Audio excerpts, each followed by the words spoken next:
thing is, it always goes so well with my goal to reduce the numbers of my physical TBR until we get to the end of June. Hi, welcome, come on in. My name is Aoife and today I am taking you through every single book that I got for my birthday. Whether it's a book I was gifted, a book that I bought for myself fully, a book that I bought with a voucher, whatever the reason that it came into my hands, you are about to see it. Now, I had a bag that I got from one of the shops that I bought books in, and when I went to film this book, it was overflowing. There was not another book that would have fit in there.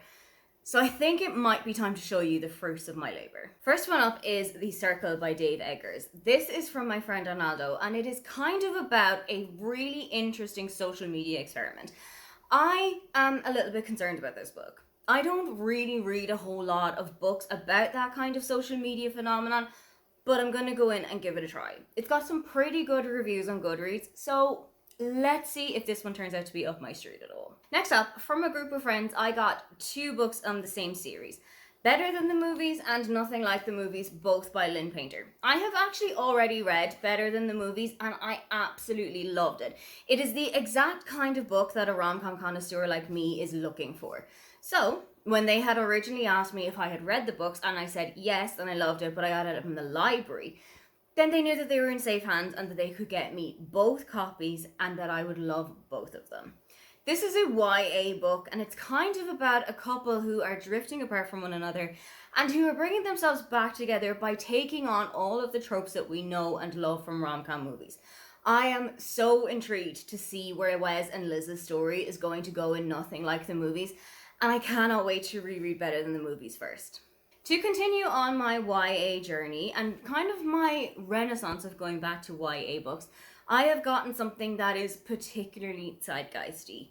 I thought that I still had all of my copies of this series back in my parents' house, but when I went back in May, there was no sign of them. So I knew that when I had 1 minute to run around a bookshop and whatever books I put my hands on were going to be my birthday gift, there was one series that I knew I had in my sights, and that was the entire Hunger Games series by Suzanne Collins. I say the entire series. I've actually only got up to the Ballad of Songbirds and Snakes here because I want to wait for when Sunrise on the Reaping comes out in this kind of format. Even if it just comes out as a paperback with a different cover, I'll make my peace with it.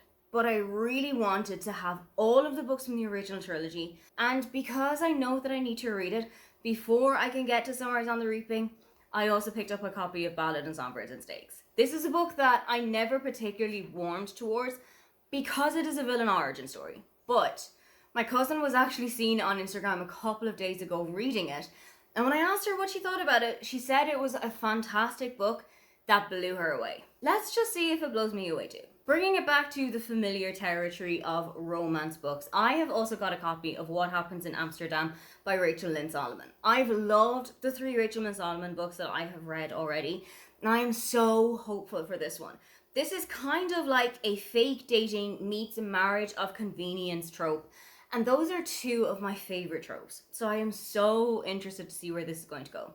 I also know that Rachel Lynn Solomon herself lives in Amsterdam, so I'm really hoping that this is going to be the super immersive book that I'm hoping it will be. Another one that I picked up is Ride the Wave by Catherine Riley.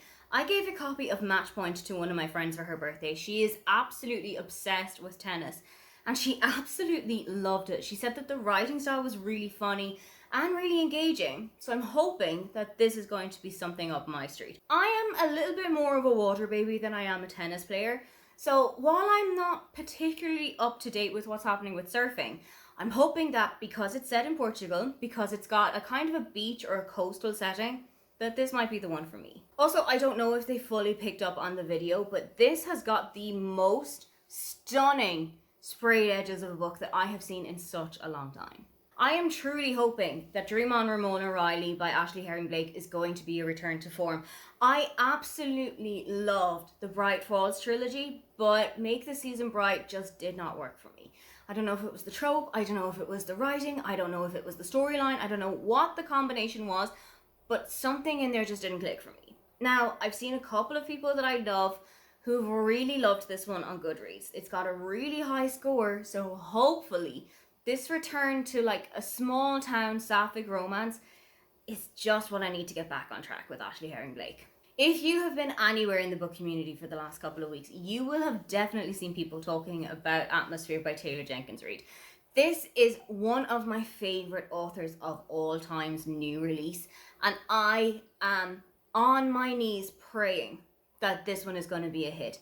I think this has kind of an element of the historical fiction that Taylor Jenkins Reid has written quite a lot of. See Malibu Rising, The Seven Husbands of Evelyn Hugo, Harry Soto is Back, but it's set in space. That is a slight hiccup for me. I am not a very big space reader. A lot of the books that I read tend to take place very firmly on terra firma. So let's see if this is a combination of a topic that I'm not super familiar with, but written by an author who I know that I love. Another book that I keep hearing about is The Wedding People by Alison Espach. I think I'm going to leave this for around August or September kind of time because I will be going to quite a few weddings in that month. This is based around a luxury resort where a young woman comes to end her life, but is also caught up in the wedding festivities that are happening around the hotel. She is the only guest who is not involved in this wedding in some way, and the bride takes it upon herself to make sure that nothing can spoil her perfect day.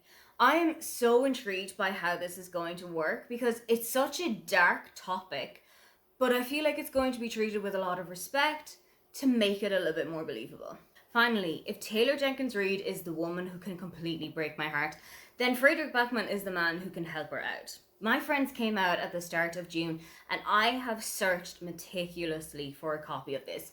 It wasn't until I went to the Netherlands that I finally managed to get my hands on one. Any book that I have read by Fredrik Backman has just reduced me to a puddle on the floor. And I am pretty sure that that is where we're going again this time. It is about a group of friends who knew each other when they were about 10 or 15 years old. And now, 25 years later, they have had a huge impact on the life of a young woman who has just moved to the town.